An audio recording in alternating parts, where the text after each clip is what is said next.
Is Russia's big offensive in Pokrovsk getting crushed by the Ukrainians?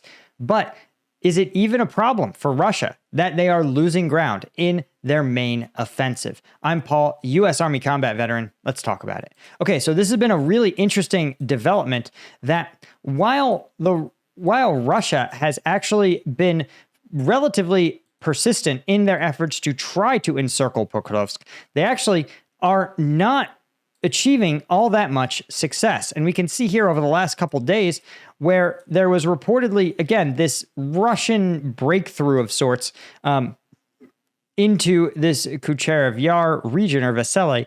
But you could see that in places we're seeing more and more Ukrainian forces drive Russian forces back. And I think the interesting takeaway is not so much that I think this is like true and accurate. I think this idea of a static line where troops are Ukrainian troops are north of a position and Russian troops are south of a position, I think the reality is much, much, much more gray. I think this 5 kilometers of gray might even be even deeper than that. But the key takeaway is what's not happening, what's definitely not happening is Russia is unable to, not only are they unable to exploit this advance, but it appears like in parts they are unable to even hold existing areas that they occupied.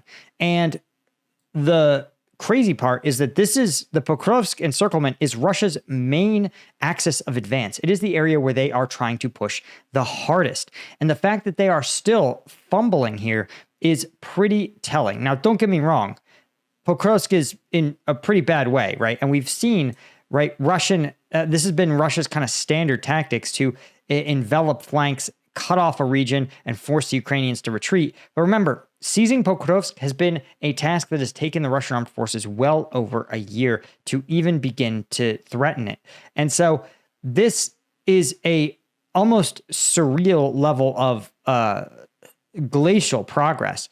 And now it's even being reversed. So the real takeaway, though, to me, is not so much that this is happening. It's great that it's happening, but that it's a sign that I don't think the Russian armed forces are operating as effectively as they want you to believe. See, this is from yesterday that Russia's brought in so far nearly 300,000 contract soldiers in 2025. This is according to Ukrainian military intelligence. Now, this is the Kremlin hitting its enlistment goal on pace to recruit nearly 350,000 people in 2025, and that it was exceeding its monthly recruitment targets, which is a sign probably that the Russian economy is failing and that the lucrative salaries paid to these troops is really drawing people.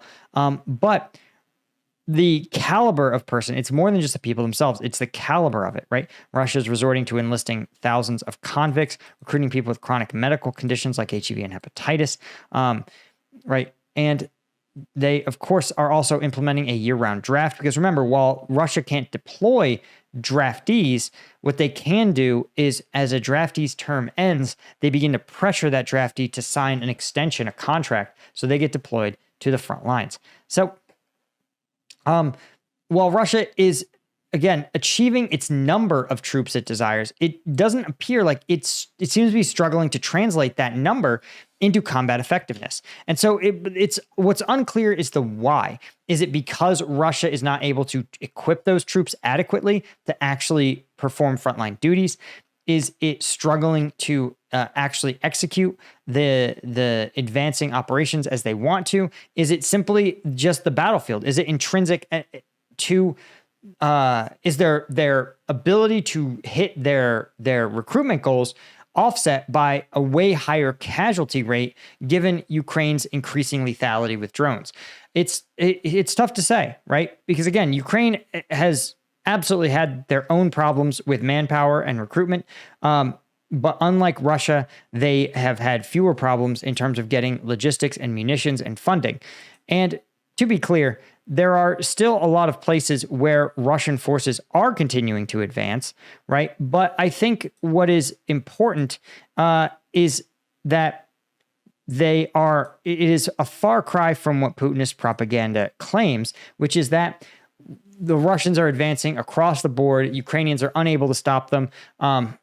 Again, technically, it is almost true that Russians are advancing, But again, it's tough to even make that case when you're talking about a rate of advance that's measured in meters per day, right? We're talking about Russia needing to massively more troops, massively more supplies, massively more logistics to achieve their goal. And even if they were to, it's not clear that there isn't some other X factor inside the Russian military system that's causing them to fail massively.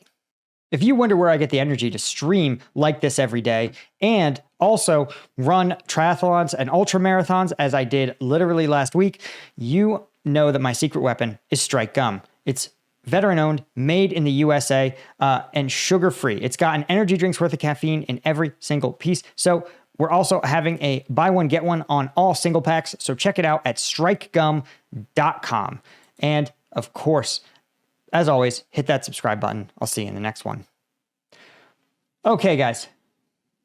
Wow, that was a lot. That was a lot of videos. Huge thank you to, we just saw somebody join, get a membership. Thank you, Chris Hogfist. Appreciate you. Anyway, guys, I got to get out of here, man. This has been a really fun video. I really appreciate you joining me, but I got to eat lunch, man. It is 1 o'clock here, so I'll see you. See you in the next video. See you probably tomorrow. Cheers.